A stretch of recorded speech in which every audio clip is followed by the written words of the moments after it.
هلو، سلام. من آرمان حاجیزاده گوران‌آبادی از کشور ایران و شهر ارومیه هستم و این ویدیو رو برای تمرین دوره وب و جاوا اسکریپت هفته 0 CS50 هاروارد ضبط میکنم.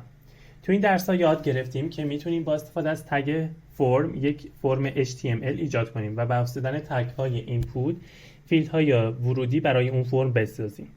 این پروژه بخشی از درس CS وب پروگرامینگ هستش که ما رو ملزم به ایجاد یک رابط کاربری برای جستجوی گوگل میکنه.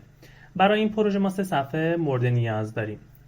یه صفحه index.html هستش که همون صفحه اصلی جستجوی گوگل با نوار جستجو و دکمه جستجوی گوگل و دکمه I'm feeling lucky.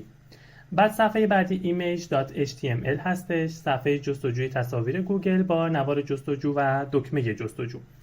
صفحه سوم advanced.html هستش، همون صفحه جستجوی پیشرفته گوگل با 4 فیلد ورودی برای پارامترهای جستجوی پیشرفته. حالا ما این 3 صفحه رو ایجاد کردیم و میخوایم که آنها رو امتحان بکنیم. صفحه اول همون index.html رو باز میکنیم. تو قسمت نوار جستجو کلمه هاروارد رو تایپ میکنیم و کلیک میکنیم که جستجو ایجاد بشه و به این لینک www.google search harvard هدایت میشیم و نتیجه جستجو رو هم که داریم مشاهده میکنیم و این بار دوباره کلمه هاروارد رو تایپ میکنیم. روی قسمت I'm feeling lucky کلیک میکنیم، به اولین صفحه نتیجه جستجو هدایت میشیم و میایم لینک های ایمیج و ادوانسد رو هم آزمایش میکنیم ببینیم برای کلمه هاروارد چه چیزایی رو برامون میاره. خب اینم هست نتایج جستجوی ایمیج و برای ادوانس هم همین قسمت رو امتحان میکنیم. این از صفحه index.html. حالا صفحه image.html رو امتحان میکنیم. برای این صفحه میایم تو قسمت تایپ کلمه cats رو وارد میکنیم، به این لینک مد نظرمون هدایت میشیم و این نتایج تصاویر رو مشاهده میکنیم. بعد قسمت گوگل سرچ برای بازگشت به ایندکس HTML رو هم الان آزمایش میکنم.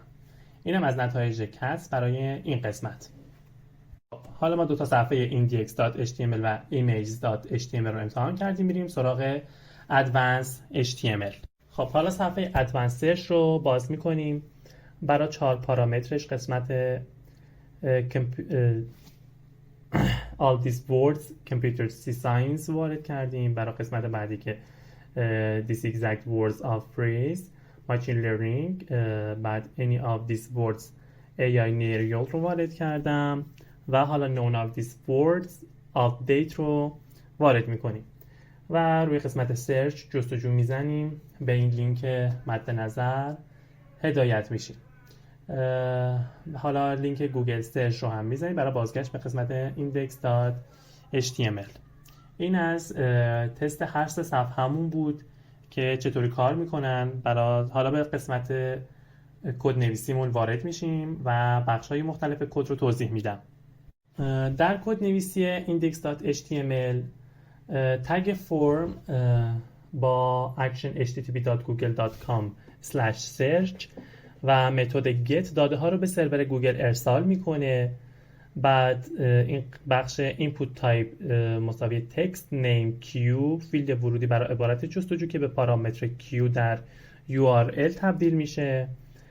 بعد input type submit value google search دکمه ارسال فرم برای جستجوی معمولی هستش و قسمت input type submit name btni value I'm feeling lucky دکمه‌ای که با افزودن bni مساوی 1 به URL کاربر رو به اولین نتیجه جستجو هدایت میکنه.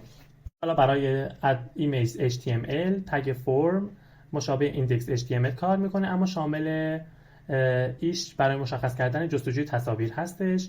بعد input type text name q برای عبارت جستجو و این قسمت بعدی هم فرم رو ارسال میکنه. و حالا تو صفحه advanced search تگ فرم ارسال فرم با 4 فیلد ورودی input name از /q همه کلمات، از -pq عبارت دقیق و -oq هر یک از کلمات رو وارد میکنه و دکمه سرچ با استایل آبی رو هم ورود داریم.